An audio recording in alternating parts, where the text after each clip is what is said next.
An arm locked around a woman's throat and squeezed. She tapped the mat twice, the signal every fighter knows means stop. He didn't stop. The grip tightened instead, cutting off the air, dragging her backward across the canvas. Her feet kicked.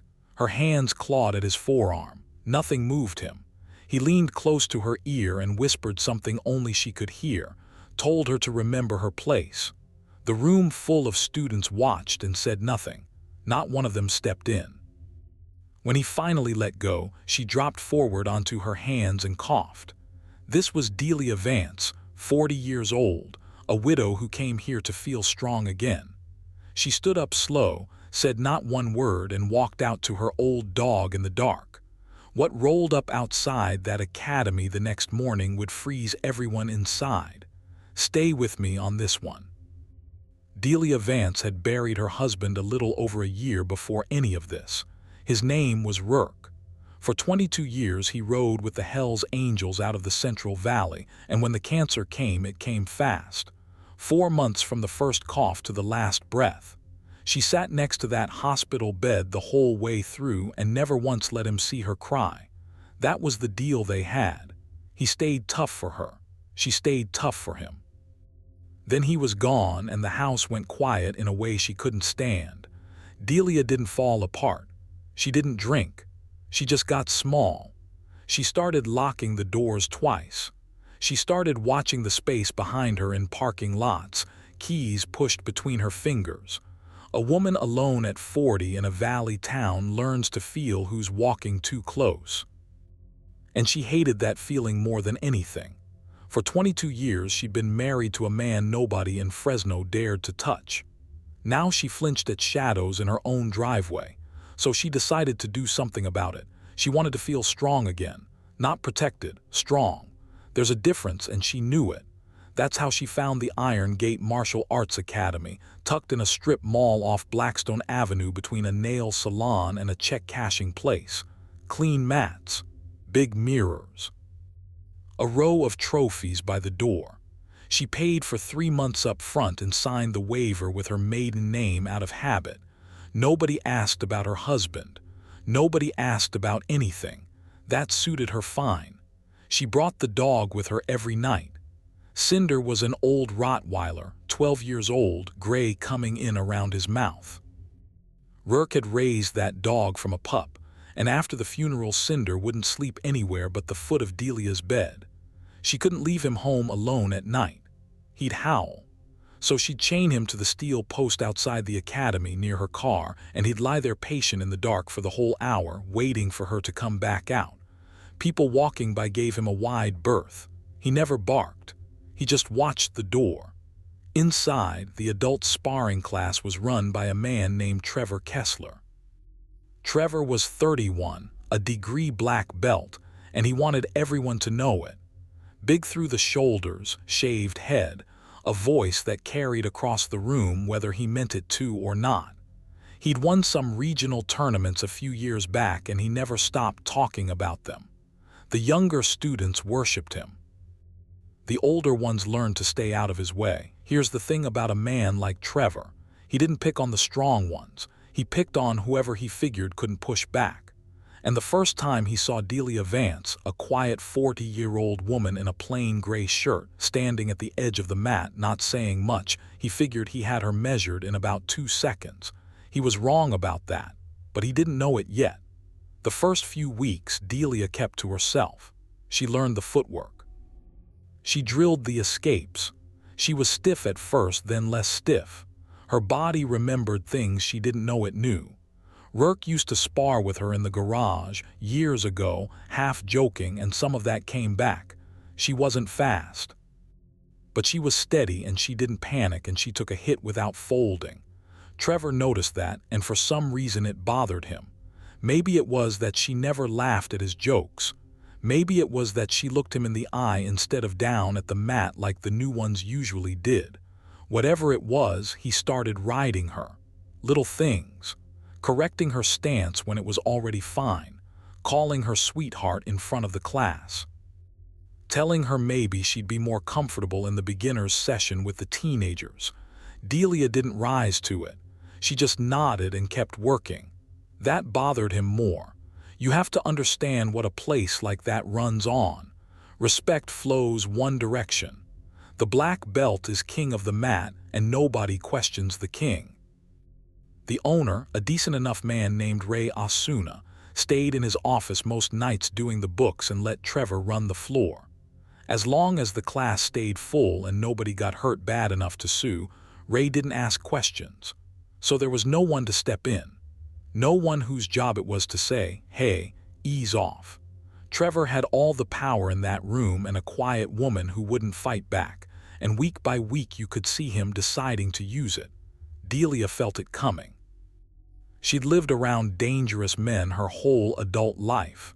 She knew the look of one working himself up to something. She could have quit. She could have gone to a different gym across town. She didn't. She'd spent 14 months flinching at shadows, and she was done running from anything. She told herself she could handle one loudmouth with a black belt.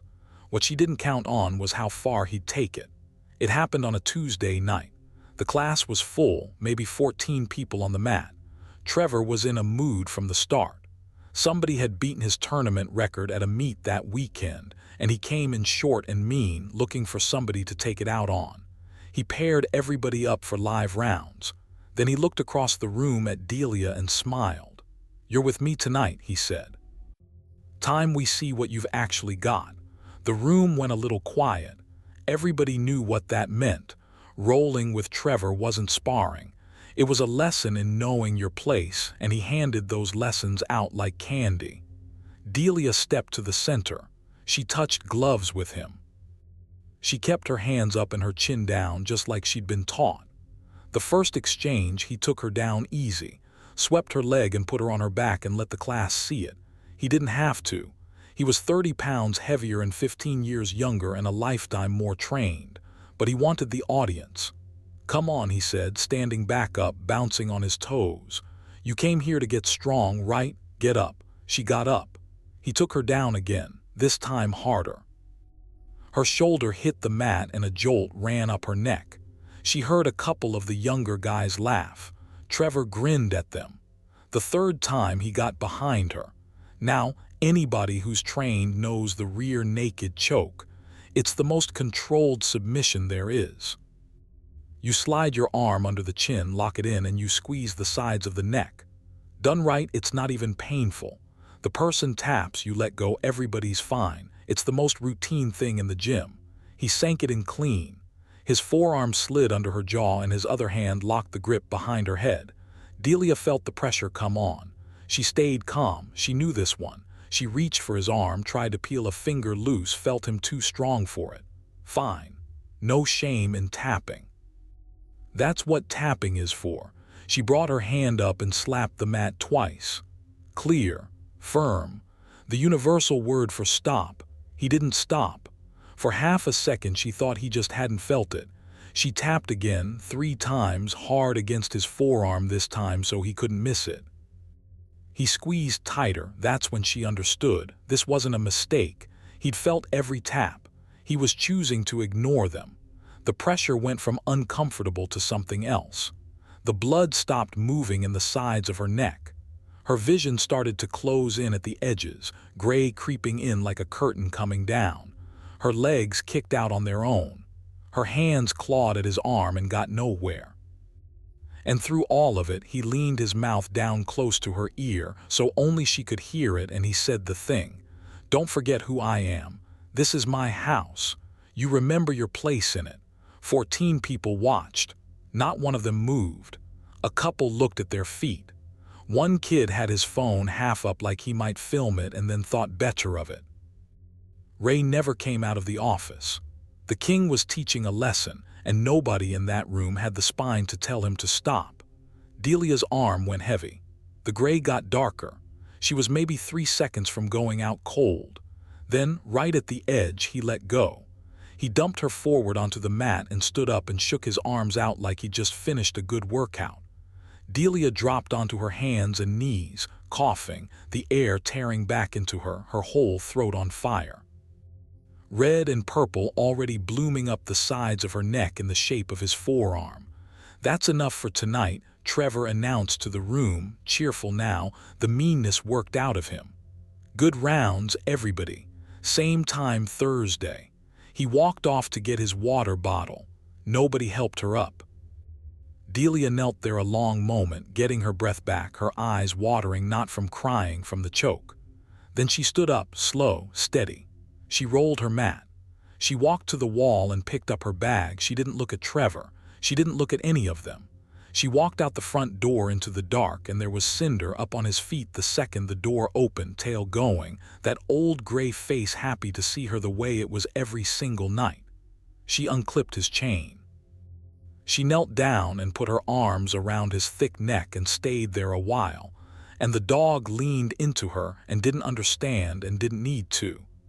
Then she loaded him into the truck and drove home. And here's where you'd think the story might just end. Because that's usually how it goes, isn't it? The quiet one gets pushed around and she goes home, and she doesn't come back, and nobody ever pays for anything. Delia got home. She fed Cinder. She stood at the kitchen sink and drank a glass of water slow because swallowing hurt. She pressed a bag of frozen peas to her neck and sat down at the kitchen table in the quiet house. She didn't rage. She didn't cry. She just sat there in the lamplight with the old dog's head on her foot, breathing, thinking. The clock ticked. The house was calm. For a little while it really did look like she'd swallow it down the way she'd swallowed down everything the last 14 months and let it go and never say a word to anybody. That's what Trevor was counting on. That's what they always count on. But Delia reached across the table and picked up her phone. She scrolled down to a name she hadn't called since the day of the funeral. A man Rourke had ridden next to for 18 years. His road name was Cutter. He'd carried her husband's casket.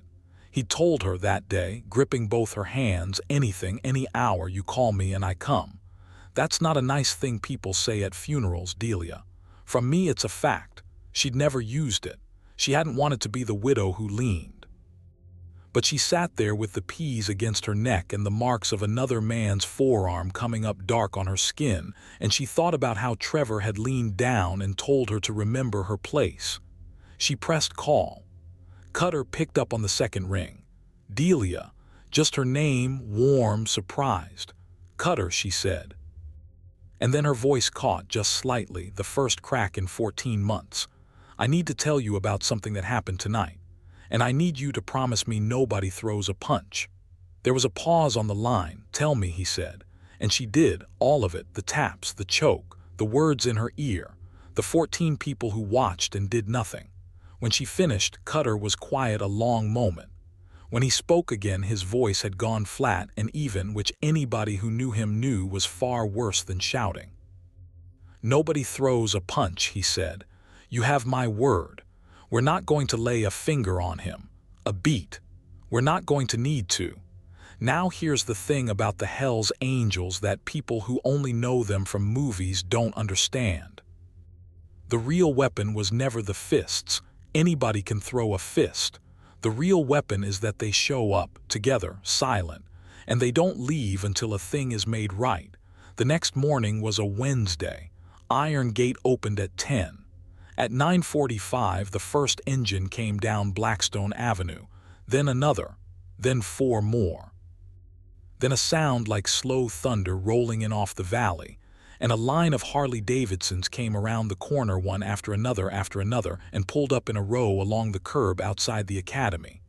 22 of them. One for every year Rourke Vance wore the patch. They didn't rev. They didn't shout.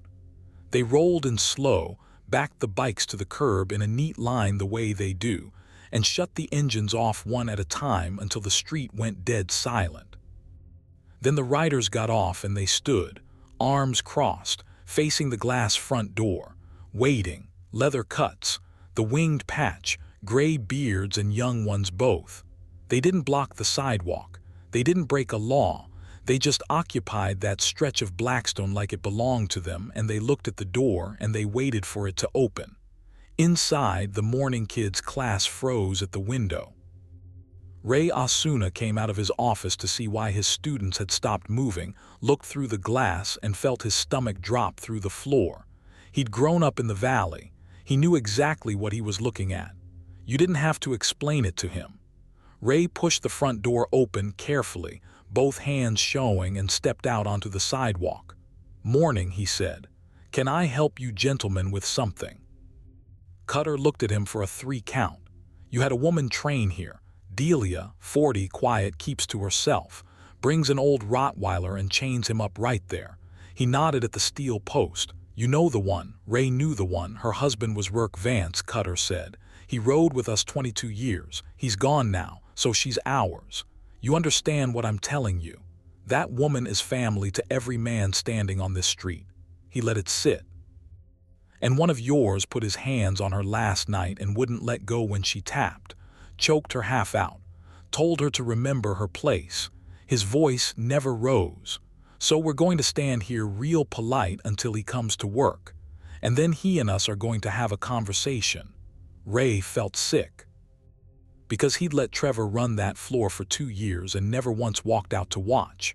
Whatever happened in there had happened on his watch in his building, and he'd been 30 feet away doing the books.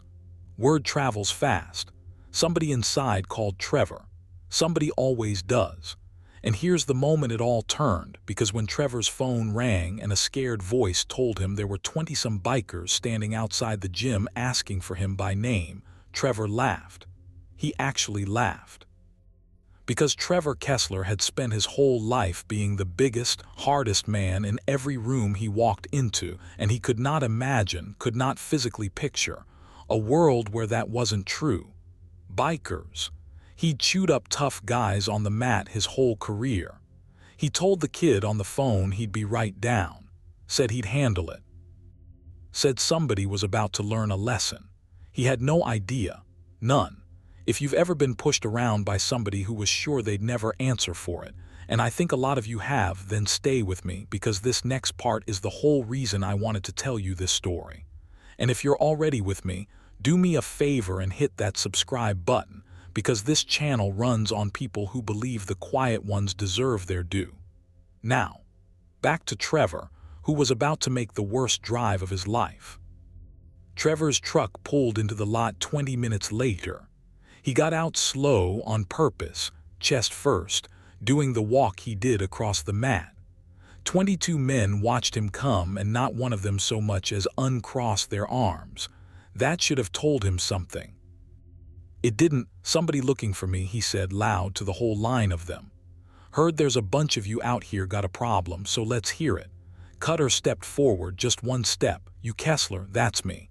Hooray you, last night you had a woman on the mat. She tapped. You kept choking her." Cutter's tone was almost gentle. "You leaned down and told her to remember her place. That happened the way I said, or you want to correct me?" Trevor smirked. "That's what this is.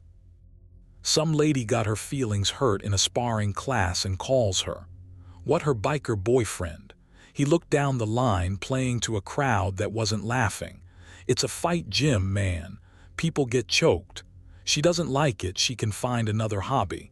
Nobody moved. Nobody took the bait.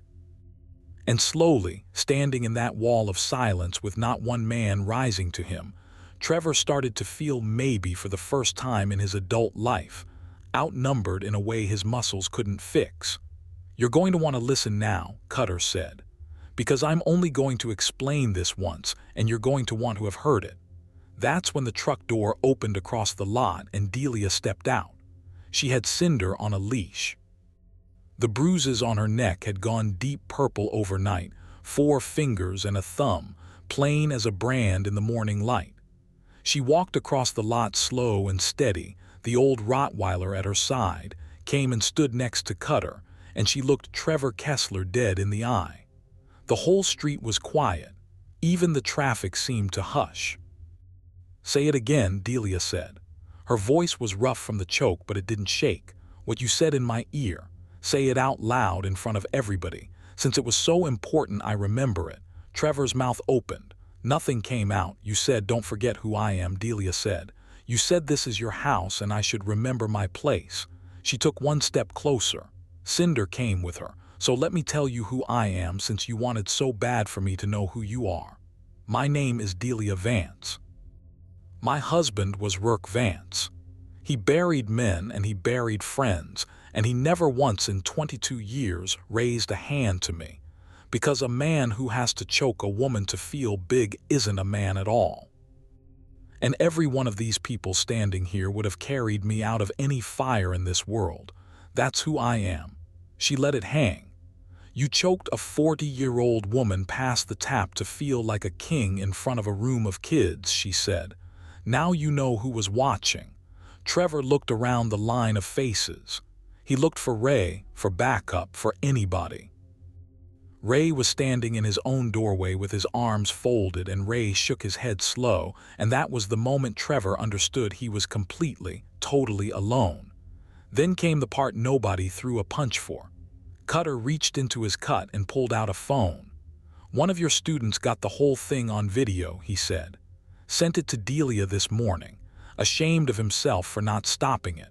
The taps are real clear. So's what you said. He turned the phone so Trevor could see his own face on the little screen, forearm locked under a gasping woman's chin. This goes to every gym in the valley, every tournament board you ever want to compete at, every parent who's paying to leave their kid on your mat. You'll never coach in this state again, not because we touched you, because everybody's going to see exactly what you are. Trevor's face went white. You can't. That's. She signed a waiver. That's legal. That's. It's legal, Cutter agreed. So's showing it to people. So's every one of us telling everyone we know what happened here. He put the phone away. You're going to walk in there in front of the students you did it in front of, and you're going to apologize to this woman. Out loud. And then you're going to clear out your locker and never come back. And you're going to do it because the other option is you spend the rest of your life being the guy in that video, and everybody knowing you didn't even have the guts to say sorry. And that's exactly what happened. Trevor Kessler walked back into his own gym with 22 bikers and a bruised widow and an old Rottweiler behind him, and in front of the same students who'd watched him choke her, he said he was sorry. His voice barely worked. He couldn't look at her when he did it. Inside, while he mumbled it, one of the younger students, a girl, maybe 16, started clapping. Slow. Then another joined her. Then the whole class, not for Trevor, for Delia. She stood there in the middle of the mat where she'd been choked the night before, and this time the whole room was on her side, and the sound of those kids clapping filled the place right up to the ceiling. Then Trevor cleared his locker with shaking hands while nobody said a word, and he walked out to his truck and drove away, and he never taught at Iron Gate again. Not one punch. Not one shove. They didn't need it. That was the whole point. After Trevor's truck left the lot, the street stayed quiet a minute. Then one by one, the riders came over to Delia. No big speeches. A hand on the shoulder, a few words. You did good. Rourke's proud wherever he is. You call sooner next time. Cutter was last. He knelt down and scratched Cinder behind the ears, and the old dog leaned into him, and Cutter's eyes were wet when he stood back up. He never once told us he was sick until it was almost the end, Cutter said.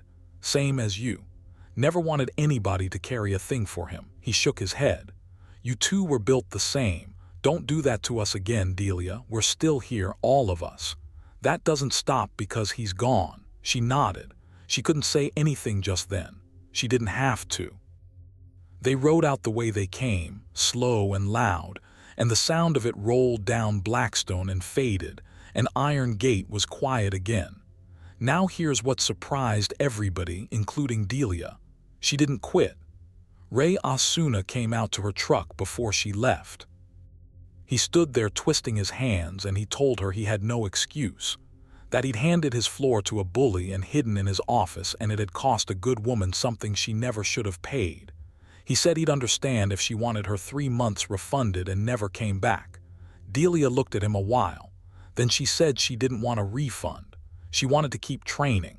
But things were going to be different now. And they were. Ray tore that gym down to the studs and built it back honest. He started walking his own floor every single night. He put up a new rule by the door, painted plain so everybody could read it coming in. A tap is a promise, and we keep it every time, no exceptions. He brought in a new coach for the adult class, an older woman who'd fought for real and had nothing left to prove to anybody. And he asked Delia if she'd help mentor the new students, the nervous ones, the ones who came in flinching, because she had a way of making a scared person feel steady. She said yes. So the widow who'd been choked on that mat became the one the frightened newcomers looked to. When a woman walked in for the first time, shoulders up around her ears, keys still in her fist, Delia would be the one to walk over and say, "Come on, I'll show you where to start." And she'd remember exactly how that felt. And the students who'd stood there and watched, that stuck with them too. The kid who'd filmed it, his name was Marcus, 19, and he'd hated himself for not stepping in, came and found Delia one night after class. Couldn't get the words out at first.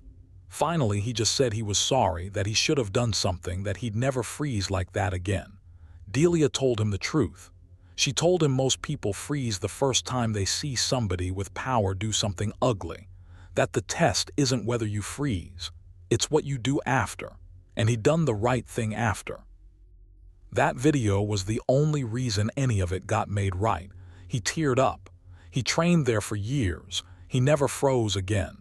Cinder still came every night, still chained to the same steel post. Except now the students took turns going out at the break to sit with him, and somebody always brought him a treat, and that old gray dog became the unofficial guardian of the whole academy. Kids who trained there grew up knowing Cinder. He lived another 2 good years. When he finally went, in his sleep, at the foot of Delia's bed where he always slept, half the gym came to help her bury him in the yard next to a stone that already had Rourke's name on it. Cutter dug the hole himself. Funny thing, Iron Gate didn't lose students over it. It gained them. Word got around the valley, the quiet way word does, not about the video but about what kind of place it became. Parents started bringing their daughters there specifically. A tap is a promise and we keep it. Turns out a lot of people had been looking for a gym that meant that. Ray never made another dime off a bully and he did just fine. As for Trevor Kessler, the video never went public. The club kept their word.